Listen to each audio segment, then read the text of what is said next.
दोस्तों आज की वीडियो शुरू करने से पहले मैं आपको वैकेंसी अपडेट देना चाह रहा हूँ। ये वैकेंसी है आईआईटी मद्रास में centre for industrial consultancy and sponsored research, ये डिपार्टमेंट होने वाला है इसका। ये वैकेंसी कॉन्ट्रैक्ट बेस पे होने वाली है। कॉन्ट्रैक्ट बेस का ड्यूरेशन आपका 12 मंथ होने वाला है। इस फॉर्म को फिलअप करने का फीस 0 होने वाला है। ये वैकेंसी आपकी 12 तारीख से स्टार्ट है। सभी पर्सन डिप्लोमा पे इसको भरने के लिए एलिजिबल हैं। हालांकि ये बी.टेक और आईटीआई वालों के लिए भी एप्लीकेबल है, लेकिन इनके पद आपके डिग्री के हिसाब से डिस्ट्रीब्यूटेड हैं। तो इंटरेस्टेड कैंडिडेट इसका फुल नोटिफिकेशन डिस्क्रिप्शन बॉक्स में लिंक पर जाकर देख सकते हैं। अगर आपको ये वैकेंसी पसंद आए तो इसे आप फिलअप कर सकते हैं। ये इसका फ़ीस 0 होने वाला है। जॉब लोकेशन इसकी आईआईटी मद्रास होने वाली है। एक अच्छी खासी इसमें आपको सैलरी मिलने वाली है। स्टार्टिंग ये 16 से 25 हज़ार में मिलने वाली है। तो आप इस वैकेंसी का पूरा डिटेल देख करके इस वैकेंसी को फिलअप कर सकते हैं। अब आइए चलते हैं आज के वीडियो पे। मित्रों, आज मैंने इलेक्ट्रॉनिक्स के 30 सुपर क्वेश्चन लेके आया हूँ जो एग्ज़ाम के पॉइंट ऑफ व्यू से बहुत जरूरी होते हैं। ये 30 प्रश्न अगर आप कर लेते हैं तो इलेक्ट्रॉनिक्स पे आपकी एक अच्छी खासी पकड़ी मजबूत होगी। आने वाले यूपीआर बिनल एग्जाम में इलेक्ट्रॉनिक्स एक मेजर पार्ट होने वाला है, कोर सब्जेक्ट में से एक होने वाला है। तो बिना देर किए इलेक्ट्रॉनिक्स के ये 30 प्रश्न हम लोग पहले करेंगे। उसके बाद अगले वीडियो में आपको हम इसके अलग पार्ट को लेके आएंगे। तो पहला क्वेश्चन आप सामने देख रहे हैं स्क्रीन पे। प्रश्न पूछा है which of the following can not actually move. इसका सही आंसर आयन होने वाला है। क्यों? क्योंकि आयंस के बीच में एक इलेक्ट्रोस्टैटिक फोर्स वर्क करता है। इलेक्ट्रोस्टैटिक फोर्स से एक स्ट्रॉन्ग फोर्स होता है जिसकी वजह से ये पॉजिटिव और नेगेटिव आयन को एक दूसरे से अलग नहीं होने देता, जिसकी वजह से ये मूव नहीं कर पाता। होल्स और इलेक्ट्रॉन ये दोनों मूवेबल पार्टिकल हैं, आसानी से मूव कर सकते हैं। Second question, a Schottky diode is a magnetic device, magnetic device, fast recovery diode, both option A and B. दोस्तों फास्ट रिकवरी डायोड ये नहीं होता है, ये एक फास्ट स्विचिंग डिवाइस होता है। शॉर्टकी जो डायोड होता है ये लगभग 100 से 200 नैनो सेकेंड इसकी टाइमिंग होती है, मतलब काफ़ी कम होती है। इसके एक स्विचिंग डिवाइस के रूप में यूज कर सकते हैं, जबकि ये एक मेजोरिटी करंट डिवाइस होता है। इसके पी और एन टाइप दोनों मिला करके बने होते हैं, लेकिन यहाँ पी की जगह पर मेटल होता है, एन की जगह पर कोई भी हमारा सेमीकंडक्टर मटेरियल होता है। Schottky diode is a majority current device, option B इसका करेक्ट सही है। आते हैं तीसरे क्वेश्चन पे। तो आप यहाँ पर सिंबल देख रहे हो, इसका सिंबल का पूछा है कि किस नेम का सिंबल है। तो ऑप्शन में आपको एवलांचे, स्टेप रिकवरी, पिन और टनल देख रहे हैं। सबसे पहले आइए हम जान लेते हैं कि एवलांचे, स्टेप रिकवरी, पिन और टनल डायोड के इनके सिंबल क्या क्या होते हैं। वापस क्वेश्चन मित्रों, यहाँ पे आपको मैं 4 स्पेशल टाइप के डायोड दिखा रहा हूँ। एवलांचे, step recovery diode, pin diode, tunnel diode. एवलांचे diode का सिंबल आप यहाँ पर देख रहे हैं पहले नंबर पे है। स्टेप रिकवरी डायोड का सिंबल आप दूसरे नंबर पर देख रहे हैं, और पिन डायोड का तीसरे और चौथे नंबर पर, टनल का जो आप सब लोग जानते हैं। तो हमारे क्वेश्चन में जो पूछा था एवलांचे, उसका सही उत्तर होने वाला है ऑप्शन ए। क्वेश्चन नंबर 4 पे आते हैं, विच बुलियन ऑपरेशन इज रॉन्ग। तो बड़ा आसान प्रश्न ये है। ए प्लस 0 इक्वल टू ए होता है, सबको पता है। ए प्लस 1 इक्वल टू 1 होता है, ये भी करेक्ट है। A plus A bar equal to 0 होता है दोस्तों। 1 प्लस जब हम 1 प्लस 1 बार जब ऐड करते हैं तो उसका वैल्यू, सॉरी यहाँ पे ए प्लस ए बार दिया है, इसकी वैल्यू होती है 0, लेकिन यहाँ पे आपको आंसर में ए दिख रहा है। वही ऑप्शन अगर डी देखते हैं तो ए प्लस 1 इक्वल टू 0 बार, थोड़ा सा कन्फ्यूजन आपको यहाँ पे होगा, लेकिन आप देखेंगे यहाँ पे 0 के ऊपर बार लगा हुआ है, यानी इसका भी उत्तर ए है, तो एक ही होगा। तो बी ऑप्शन और डी ऑप्शन आपको यहाँ पर सेम दिखेंगे। ए ऑप्शन करेक्ट है, लेकिन सी जब देखेंगे तो यही आपको गलत दिखता है। तो क्वेश्चन नंबर 4 का जो उत्तर हो जाएगा वो हो जाएगा सी। 5वां क्वेश्चन आप जब देखते हैं तो फुल एडर मेक्स बाई, ये मैंने पिछली वीडियो में आपको बताया था हाफ एडर और फुल एडर के बारे में।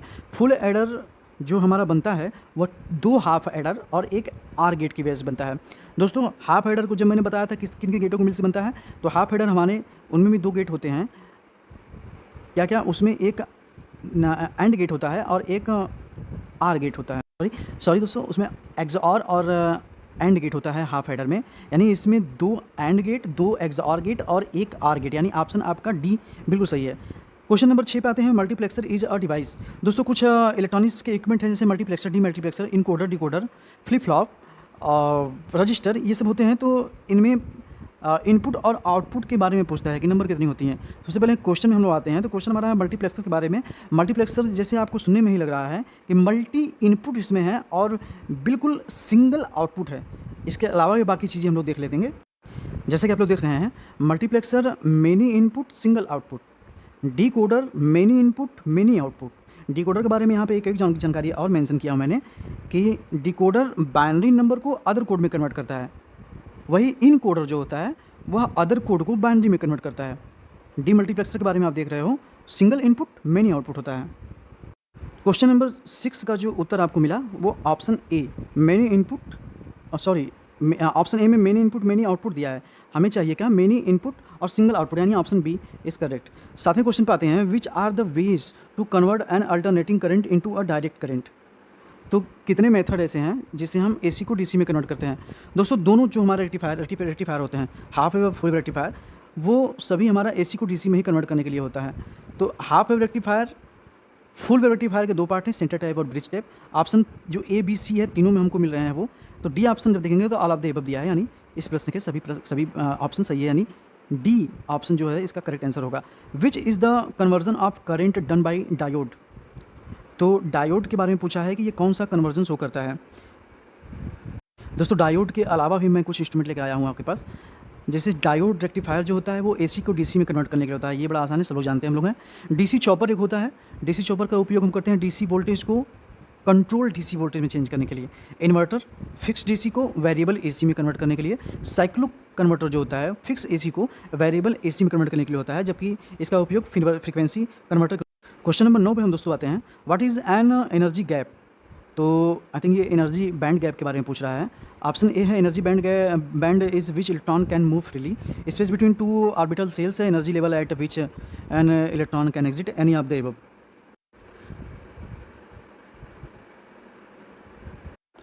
दोस्तों जैसे देख रहे हैं आप, वैलेंस बांड और कंडक्शन बांड के बीच में एक फर्मी लेवल होता है। कंडक्टर के केस में देखते हैं तो बैंड गैप हमारा 0 होता है, या एक दूसरे से ओवरलैप होते हैं, वैलेंस बैंड और कंडक्शन बैंड। सेमी कंडक्टर के केस में देखते हैं तो ये लगभग 1 इलेक्ट्रॉन वोल्ट के बराबर होता है, जबकि इंसुलेटर के केस में मैक्सिमम होता है, यानी 5 इलेक्ट्रॉन वोल्ट से ज़्यादा होता है। तो जो एनर्जी बैंड गैप होता है वो दो बैंड के बीच में, यानी बैलेंस बैंड और कंडक्शन बैंड के बीच की एनर्जी होती है। यानी कोई भी इलेक्ट्रॉन अगर बैलेंस बैंड से कंडक्शन बैंड में मूव करता है तो वो एक एनर्जी रिलीज़ करता है, जिसे हम एनर्जी बैंड गैप कहते हैं। जैसा कि ऑप्शन बी में देख रहे हैं, space between two orbital cells, ये ऑप्शन बिल्कुल सही है। क्वेश्चन नंबर 10 में आते हैं दोस्तों, तो class B amplifier is biased as. Class B amplifier के बीच में पूछा है। पिछली वीडियो में मैंने आपको क्लासिफिकेशन ऑफ एम्पलीफायर में दिखाया था ए बी सी और ए बी एम्पलीफायर के बारे में। यहाँ पे ऑप्शन ए आप जो देख रहे हो वो क्लास ए एम्पलीफायर है। कंडक्शन एंगल इसका 180 डिग्री होगा, 360 डिग्री होगा। और बी ऑप्शन में जो हम देख रहे हैं ये ए बी टाइप एम्पलीफायर है, इसका जो कंडक्शन एंगल होता है 360 डिग्री से 180 डिग्री के बीच में होता है। क्लास सी टाइप का एम्पलीफायर का ऑप्शन भी सी ही है। डी जो ऑप्शन है वो हमारा करेक्ट क्लास बी एम्पलीफायर है, जिसकी एफिशिएंसी लगभग 78.5% होती है। क्वेश्चन नंबर 11 पे जब आते हैं तो सेमीकंडक्टर मटेरियल इज, तो आसान प्रश्न ये है, सेमीकंडक्टर मटेरियल वो टेट्रावैलेंट होता है, उसका बैलेंस इलेक्ट्रॉन 4 होते हैं, और जो ट्राईवैलेंट और पेंटावैलेंट होते हैं क्रमशः पी और एन टाइप डायोड के होते हैं। 12वें प्रश्न पे आते हैं, peak inverse voltage can term as, तो इसका सही उत्तर जो होगा पीक रिपीटेटिव वोल्टेज, यानी ऑप्शन सी सही है। मासफेट रिक्वायर, क्वेश्चन नंबर 13 में पूछा है कि मासफेट रिक्वायर, ऑप्शन आप देख सकते हैं, a large input current, only small input current, a large input current and high voltage. MOSFET metal oxide semiconductor field effect transistor होता है। आप जानते हैं इसका इनपुट इम्पीडेंस होता है मैक्सिमम मेगा ओम में लगभग होता है, तो जब इम्पीडेंस मैक्सिमम है तो करंट ऑटोमेटिकली बहुत कम होगा। ऑप्शन बी इसका सही होगा, only small input current. 14 number question पे जब आएंगे हम, तो the reverse saturation electric current of a PN junction varies with, यानी आपको रिवर्स सैचुरेशन इलेक्ट्रिक करंट को टेम्परेचर के साथ में क्या रिलेशन बनेगा ये पूछ रहा है। उत्तर इसका सही होगा टी, यानी डायरेक्टली प्रोपोर्शनल होता है। 15 नंबर प्रश्न में जाएंगे, तो arrow direction in diode symbol indicates, यानी जो डायोड का एरो सिंबल होता है वह क्या इंडिकेट करता है। ऑप्शन आप देखें, direction of electron flow, direction of holes flow, opposite to the direction of holes flow.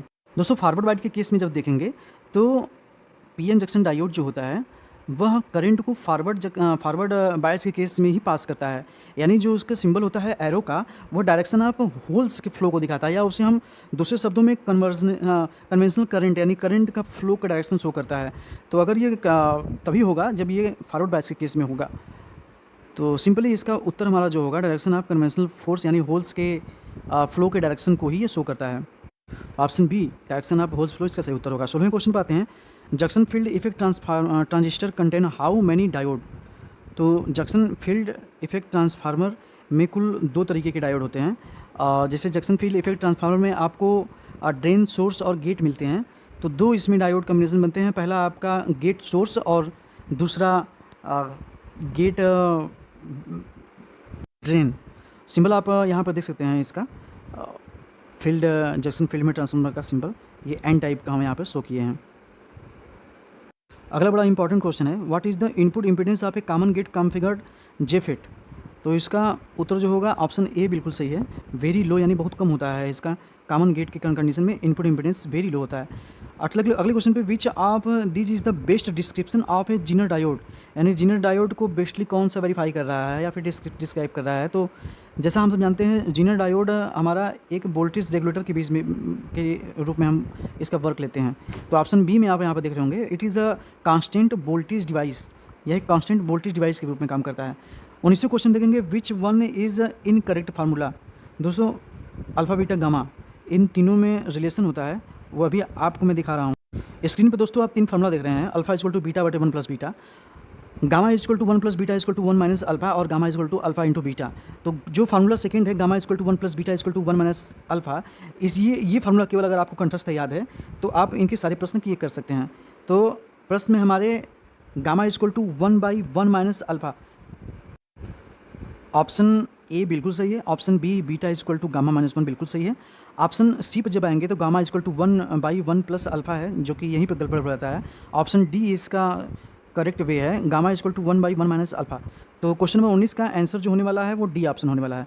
Question number 20 पे जब आते हैं, which one of the symbol of VDR voltage dependent register. तो ऑप्शन ए में आप जो देख रहे हैं ये एक वैरिस्टर का सिंबल है। ऑप्शन बी में आप देख रहे हैं ये एक LDR का सिंबल है। ऑप्शन सी ही करेक्ट है, यानी वोल्टेज डिपेंडेंट रजिस्टर का है। क्वेश्चन नंबर 21 में आते हैं, early effect in BJT refers to. तो अर्ली इफेक्ट को BJT में क्या रिफर करते हैं, तो बड़ा फेमस क्वेश्चन है, इसका रटा हुआ आंसर होना चाहिए, बेस नैरोइंग के केस में होता है। Input impedance of MOSFET, MOSFET का इनपुट इम्पीडेंस मैक्सिमम होता है, फेट और BJT से भी ज़्यादा होता है। सीधे आप ऑप्शन बी में आएंगे, फेट से भी ज़्यादा और BJT से भी ज़्यादा होता है। क्वेश्चन नंबर 23 पाते हैं, and are operation are equivalent respectively. दोस्तों ये सब लोग जानते हैं कि एंड को हम इंटरसेक्शन के रूप में और आर को यूनियन यानी जोड़ने के रूप में करते हैं। तो बिल्कुल आप ऑप्शन ए पर टिक मार सकते हैं इसके लिए।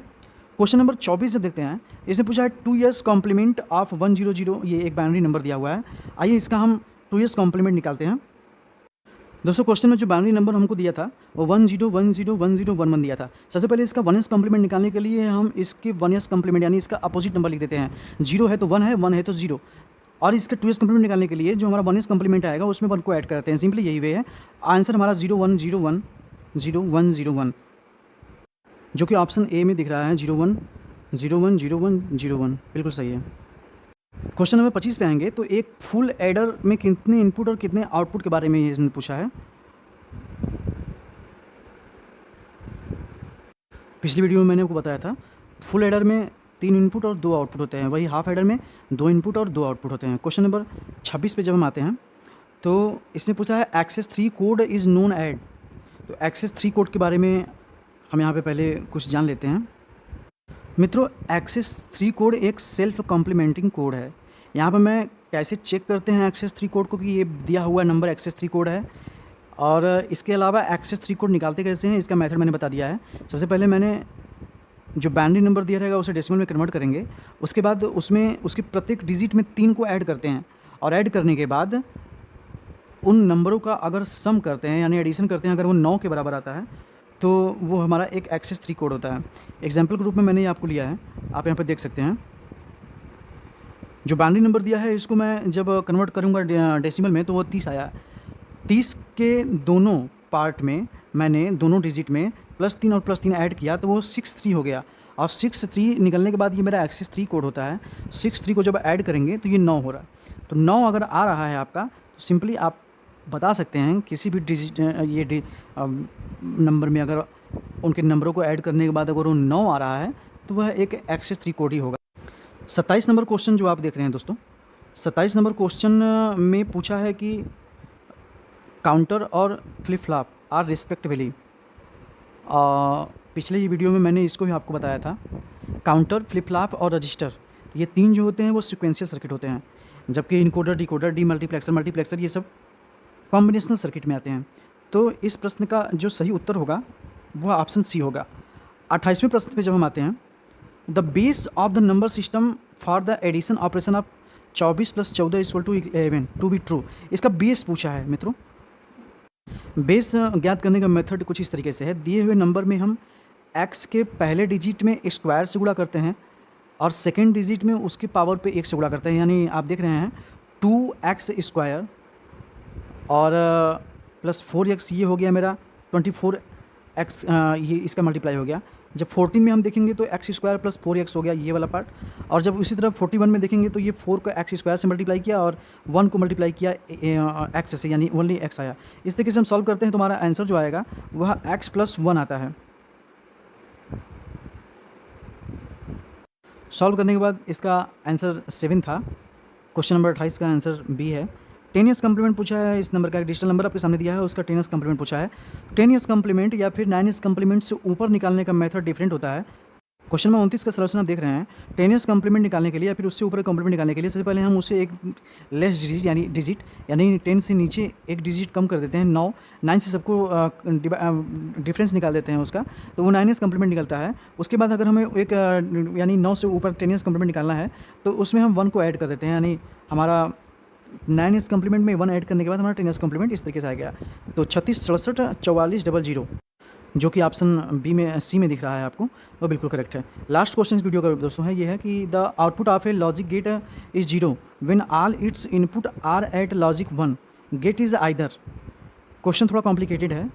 The output of a logic gate, output अगर हम 0 पा रहे हैं तब, जबकि इनपुट पे हम सभी लॉजिक जो दे रहे हैं वो 1 दे रहे हैं, तो इनमें से कौन कौन से गेट होंगे। आइए इसका डिटेल सोल्यूशन देखते हैं हमें। दोस्तों ऑप्शन में कुल हमें 4 गेट दिख रहे थे, नॉर, नैंड, एक्सॉर और एंड। चारों का हमने ट्रूथ टेबल ड्रा कर दिया है। ए और बी पे हमने डिफरेंट डिजिट दे करके इनपुट में हमने आउटपुट चेक कर लिया है। तो हमें क्वेश्चन के हिसाब से इनपुट में हमें 1 और 1 ही देना है, जबकि आउटपुट पर हमें क्वेश्चन में उन्होंने दिया है कि आउटपुट में उन्हें 0 मिल रहा है। वनली अगर हम इनपुट में दोनों 1 दे रहे हैं, तो आप यहाँ पे देख रहे हैं हम नॉर और नैंड गेट में ही केवल आउटपुट पे 0 0 पा रहे हैं तब, जबकि हम इनपुट में दोनों पे 1 और 1 दिए हैं, यानी हायर इनपुट डिजिट देने पे हमें आउटपुट में मिनिमम या 0 मिल रहा है। तो इसका सही उत्तर जो होगा वह नॉर और नैंड गेट होगा। दोस्तों नॉर और नैंड गेट ये थोड़ा सा होता है मिस लिखने में हो गया हो। ऑप्शन बी में नॉर की जगह पे मैंने एक्सॉर लिख दिया था, तो ऑप्शन बी बिल्कुल करेक्ट है, नॉर और नैंड गेट। इस प्रकार से हमने बाकी के 300 प्रश्न आपके सामने इलेक्ट्रॉनिक्स के 30 इंपॉर्टेंट क्वेश्चन अभी हमने देखा, और इन 300 क्वेश्चन को आप 1-2 बार देख लीजिएगा और इसे रिवाइज़ कर लीजिएगा, और काफ़ी अच्छे अच्छे क्वेश्चन आपको मिले हैं। आगे भी इसके सेकंड पार्ट में मैं और क्वेश्चन लेकर के आपके सामने आऊँगा। तो आज के वीडियो को हम लोग यहीं समाप्त करते हैं, मिलेंगे नेक्स्ट वीडियो में।